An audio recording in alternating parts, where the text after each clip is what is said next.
Salut à toi, c'est Mehdi de ton université Crypto Gaming. J'espère que l'été s'est bien passé de ton côté. Du mien, je n'ai pas arrêté du tout. C'est la première année de ma société, alors c'est nécessaire de mettre les bouchées doubles, il faut rien lâcher. En tout cas, ravi d'échanger une nouvelle fois avec toi et toujours plus en profondeur dans le monde fascinant de Cross the Ages. Ce qui est dingue, c'est que même pendant cet été, les projets crypto gaming n'arrêtent pas de continuer d'avancer. On est certes en plein bear market, mais encore tellement early. Moi, je crois fortement que 2024 sera une année incroyable et tremplin pour le Web3 et en particulier pour des projets solides comme Cross the Ages. Et aujourd'hui, je suis là pour te parler du listing complet des événements de la saison 1 Arcante qui ont eu lieu jusqu'ici. Je vais t'expliquer comment les joueurs ont pu monter en niveau durant ces événements afin d'obtenir des récompenses exclusives.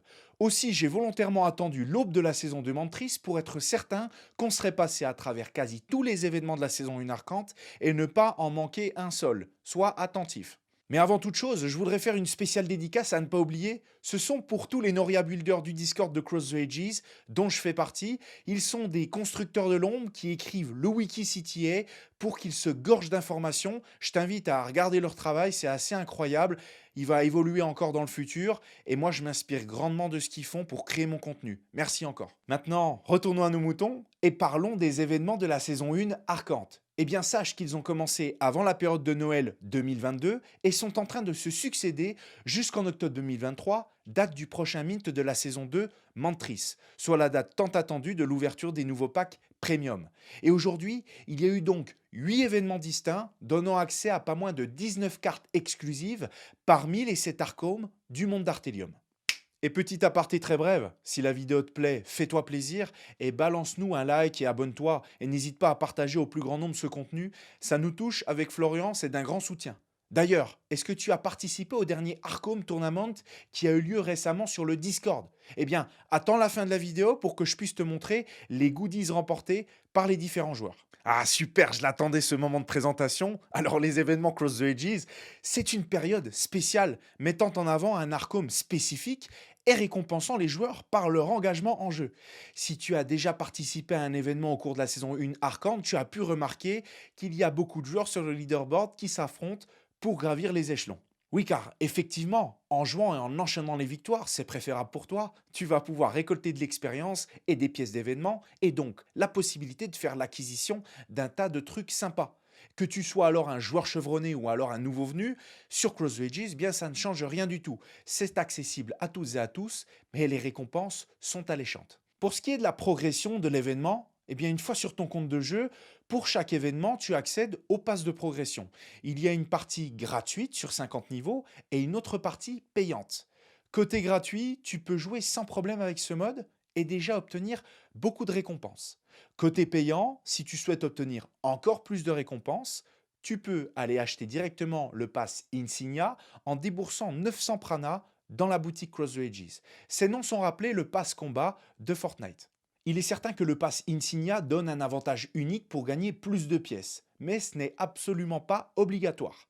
Note quand même que si tu souhaites acheter le pass Insignia plus tard au cours de l'événement, même après avoir terminé avec succès beaucoup de niveaux, tu peux également recevoir toutes les récompenses Insignia des niveaux précédents. Alors pas d'inquiétude. De plus, si tu atteins le niveau 50 avec l'Insignia, tu continueras de recevoir 20 pièces indéfiniment chaque fois que tu atteindras un niveau supplémentaire. Mais bon, pour ma part, dépasser 50 niveaux, c'est déjà du tryhard. On en vient à un point intéressant, c'est la boutique. Parce que lors d'un événement, au fur et à mesure que tu progresses dans les niveaux, tu seras récompensé automatiquement par des pièces d'événement, des tricelles, des avatars et en finalité un coffre d'événements avec des cartes de rareté communes jusqu'à rares. Et une fois dans cette boutique d'événements, je suis sûr que tu auras envie d'échanger tes pièces contre de nombreuses récompenses. C'est pour ça que je vais te les présenter. En récompense, tu auras la possibilité d'obtenir une carte aléatoire de rareté commune jusqu'à rare contre 150 pièces, ou encore une carte aléatoire de commune à mythique contre 300 pièces, ou encore une carte aléatoire exclusive ou exclusive alternative contre 600 pièces. Là, ça rigole pas. En plus de cela, tu auras la possibilité d'obtenir une bannière de profil contre 400 pièces, un footer de duel contre 400 pièces aussi, et enfin différents types de cosmétiques exclusifs liés à l'événement. Des cadres d'avatar contre 100 ou 250 pièces chacun, des émotes utilisables en partie pour narguer les joueurs contre 300 pièces chacune, et enfin un dos de cartes contre 350 pièces. Aussi, s'il te reste des pièces à dépenser, il est possible d'en échanger 20 contre 50 tricelles à plusieurs reprises. C'est un bon moyen d'éviter de finir l'événement avec des pièces en rab. Personnellement, accumuler des dos de cartes, des avatars et des cartes d'avatar, c'est quelque chose qui ne m'intéresse pas. J'ai pas besoin d'exhiber ça. Je me suis alors toujours focus sur l'achat des cartes exclusives et du tricelle si j'avais un surplus de pièces en fin d'événement. Ce qu'il y a de sûr, c'est que tu dois obtenir le plus d'expérience possible pour te rapprocher du level maximum. Ce serait bête de le manquer. C'est pourquoi il me semble très important d'aborder le thème du leveling. Tu as besoin de 500 points d'expérience d'événement pour passer au niveau suivant. Pour gagner ces points d'expérience, tu devras accomplir 3 types de missions et gagner évidemment des parties classées. C'est toujours mieux que de les perdre. Premier type de mission, il y a les missions hebdomadaires, rapportant 1520 points au total, soit 40 points par mission réalisée avec succès. Deuxième type, il y a les missions quotidiennes, rapportant 80 points au total, soit 20 points par mission. Aussi, tu recevras 125 points pour 3 victoires en partie classée. Le total est donc de 205 points d'expérience par jour, cumulables jour après jour.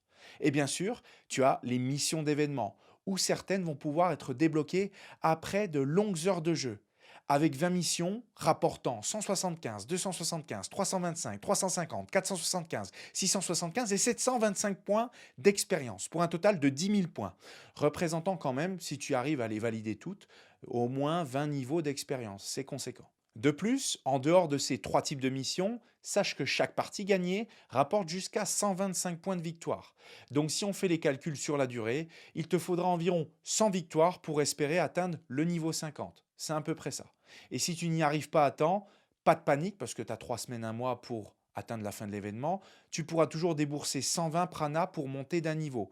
C'est pas donné à tout le monde de réussir, encore moins de payer pour chaque niveau supplémentaire. Ça, c'est à toi de voir et de choisir. Maintenant, j'ai envie de t'apporter quelques visuels, alors sans plus attendre, voici la liste des 8 événements qui ont eu lieu durant la saison 1 Arcante.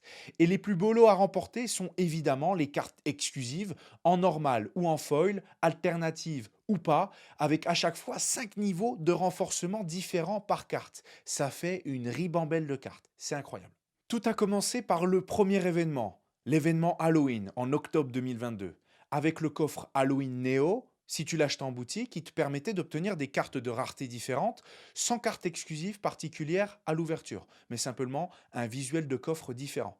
Aussi, au niveau 50 de la fin de progression d'événement, tu as pu peut-être obtenir le coffre Halloween, sans possibilité de le mint, qui permettait d'obtenir des cartes de communes à rares, sans carte exclusive. Le second est l'événement Christmas pour Noël 2022, mettant en avant l'arcome de l'air, avec une progression d'événements permettant d'obtenir 2 cartes, lock exclusive et lock alternative exclusive, en foil ou pas. Et à l'heure actuelle, ce sont 2 cartes énormément prisées sur le marché secondaire. Et un coffre néo de Noël achetable dans la boutique et mintable comptant l'une de ces 2 cartes exclusives. Aussi, au niveau 50 de la fin de progression d'événements, il y avait le coffre Christmas avec possibilité de le mint qui permettait d'obtenir des cartes de communes à ultra rares plus une carte exclusive. Qui plus est, c'est unique, les développeurs avaient choisi de renforcer les cartes que tu pouvais obtenir dans ces coffres. Le troisième est l'événement Lunar pour le Nouvel An chinois en février 2023, mettant en avant l'arcome du feu, avec une progression d'événements permettant d'obtenir 2 cartes. Phoenix exclusive et Phoenix alternative exclusive, toujours en foil ou pas, avec 5 niveaux de renforcement différents par carte. Et un coffre Omega et Neo achetable dans la boutique avec possibilité de les mint avant ouverture et comptant en plus des cartes du ratio de cartes rareté, l'une de ces 2 cartes exclusives.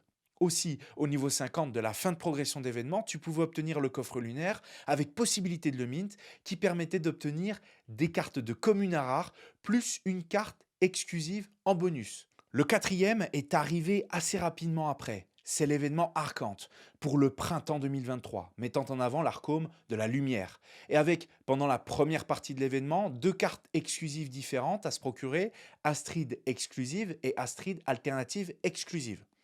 et un coffre Néo achetable dans la boutique avec possibilité de le mint avant ouverture, comptant en plus l'une de ces deux cartes exclusives. Puis surprise, dans la seconde partie de cet événement, on a eu la possibilité de percevoir 5 cartes différentes, Eagle exclusive alternative et aussi Griffin exclusive alternative, mais également Eagle X Griffin en alternative combo exclusive, une carte magnifique et que j'ai pu percevoir par grande chance ou opportunité. J'en suis vraiment fier, c'est une carte d'une grande valeur, j'en avais déjà parlé. Aussi, tu avais la possibilité d'avoir un coffre Néo achetable dans la boutique avec possibilité de le mint avant ouverture et comptant en plus l'une de ces 5 cartes exclusives. En finalité, après 50 niveaux de progression d'événements, le coffre Arcante, cette fois sans possibilité de le mint, qui permettait d'obtenir des cartes de commune à rare, cette fois sans carte exclusive à la clé. Le cinquième, c'est l'événement Easter pour Pâques, mettant en avant l'Arcome de la nature, avec 2 cartes, Kobold exclusive et Kobold alternative exclusive, toujours en foil ou pas, avec ces 5 niveaux de renforcement différents et donc de valeur sur le marché secondaire, et un coffre Néo achetable dans la boutique avec possibilité de le mint avant ouverture, comptant de nouveau l'une de ces 2 cartes exclusives. Aussi, à nouveau, à la fin de la progression d'événements, au niveau 50, le coffre Arcante, sans possibilité de le mint, parce qu'il ne contenait pas de carte exclusive non plus. Par la suite, le sixième, c'est l'événement Reborn ou Renaissance, mettant en avant l'Arcome des Ténèbres, avec 2 cartes à la clé, Skeleton exclusive et Skeleton alternative exclusive, et un coffre Néo achetable dans la boutique, avec possibilité de le mint avant ouverture et comptant l'une de ces 2 cartes exclusives. Aussi, au niveau 50 de la fin de progression d'événements, le coffre Reborn, sans possibilité de le mint, qui permettait d'obtenir des cartes de commune à rare sans carte exclusive. Avant-dernier, le septième, c'est l'événement The Rising Sun, ou le soleil levant, comme Medal of Honor sur GameCube, mettant en avant l'Arcome de la Terre, avec d'un côté Hanzo exclusive et Hanzo alternative exclusive. Aussi un coffre Néo achetable dans la boutique avec possibilité de le mint avant ouverture et comptant l'une de ces 2 cartes exclusives. Et bien sûr, en fin d'événement, à la fin de la progression au niveau 50, la possibilité de toucher le coffre Rising Sun en récompense, sans possibilité de le mint, qui permettait d'obtenir des cartes de commune à rare sans carte exclusive à la clé. Et enfin, le huitième événement, Plénition ou Plénitude, mettant en avant l'Arcome de l'eau, avec 2 cartes, l'ENA exclusive et l'ENA alternative exclusive. Aussi un coffre Néo de nouveau achetable dans la boutique, mais pas obligatoire, avec possibilité de le mint avant ouverture et comptant l'une de ces 2 cartes exclusives. Et en fin de progression d'événement, au niveau 50, le coffre Plénition, sans possibilité de le mint, qui permettait d'obtenir des cartes de commune à rare sans carte exclusive dedans. Voilà, sache que j'en ai fini avec les 8 événements de la saison 1 Arcane. J'espère qu'ils t'ont plu, j'espère que tu vas réussir à te procurer un maximum de ces cartes exclusives si tu ne les as pas déjà avec toi. Moi, je te remercie d'être allé au bout de cette vidéo. J'espère que ce briefing d'une saison t'a plu. Si c'est le cas, commente, like et abonne-toi pour soutenir Florent et moi-même dans la suite de nos vidéos. Je te remercie beaucoup. Et j'oubliais, c'est pas grand-chose, c'est pas folichon, mais c'est un petit bonus sympa. Récemment, je sais pas si tu étais au courant, il y a eu lieu la seconde édition du tournoi des Arcomes. Tu pouvais passer un questionnaire de personnalité plutôt bien foutu afin d'établir lequel des 7 Arcomes te définissait le mieux. Ensuite, il y avait une sorte de série de mini-jeux concours afin de marquer des points pour viser à être le meilleur Arcome. Finalement, c'est la faction like qui s'est imposée. Celle-ci, elle a reçu de belles récompenses à ajouter sur son game account, soit un avatar, un cadre d'avatar, un dos de carte, 2 émotes et puis une bannière de profil. Je trouve ça plutôt sympathique de la part de Cross the Ages.